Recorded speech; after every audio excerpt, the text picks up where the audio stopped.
রাজধানীর হাসপাতালগুলোতে প্রতিদিনই বাড়ছে হামে আক্রান্ত রোগীর সংখ্যা। দেশের বিভিন্ন জেলা থেকে আক্রান্তরা ভর্তি হচ্ছেন মহাখালী ডেডিকেটেড কোভিড হাসপাতালে।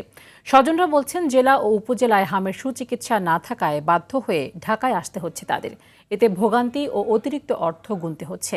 হাসান মাহমুদের রিপোর্টে থাকছে বিস্তারিত।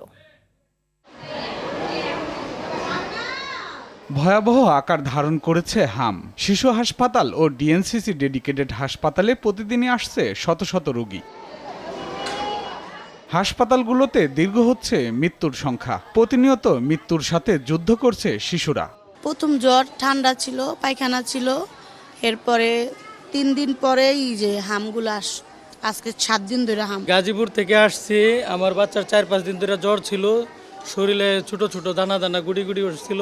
গ্রামে ডাক্তার দেখাইছি, পরে বাচ্চার জ্বর সারে না, কাশি, ঠান্ডা, পাতলা পায়খানা, পরে কলেরা হাসপাতাল নিছি, ওইখান থেকে এখানে পাঠাইছি। জেলা উপজেলায় হামের পর্যাপ্ত চিকিৎসা না পাওয়ায় ভোগান্তি পোহাতে হচ্ছে স্বজনদের। অনেক হয়রান হয়েছে স্যার, আর অনেক টেহাও গেছে।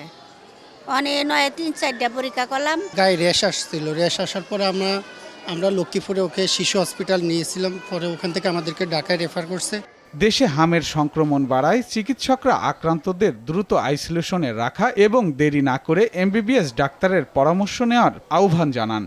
লোক সমাগম এড়িয়ে চলুন, বাসায় বাচ্চাকে রাখুন, বাচ্চার সাথে অন্য আক্রান্ত বাচ্চাদেরকে আপনারা মিশতে দিবেন না, তাকে আইসোলেট করে রাখুন এবং রেগুলার ফ্রিকোয়েন্ট হ্যান্ড ওয়াশিং এবং দরকার হলে মাস্ক ব্যবহার করুন। এগুলো হচ্ছে আমাদের আসলে প্রতিরোধের উপায়। এবং অবশ্যই অবশ্যই অবশ্যই যত সম্ভব হামের টিকা নিন। অর্থাৎ সচেতনতাই আসলে সবচেয়ে বড় সর্বোত্তম মাধ্যম।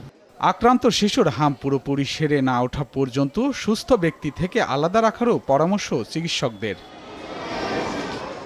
হাসান মাহমুদ, RTV, ঢাকা।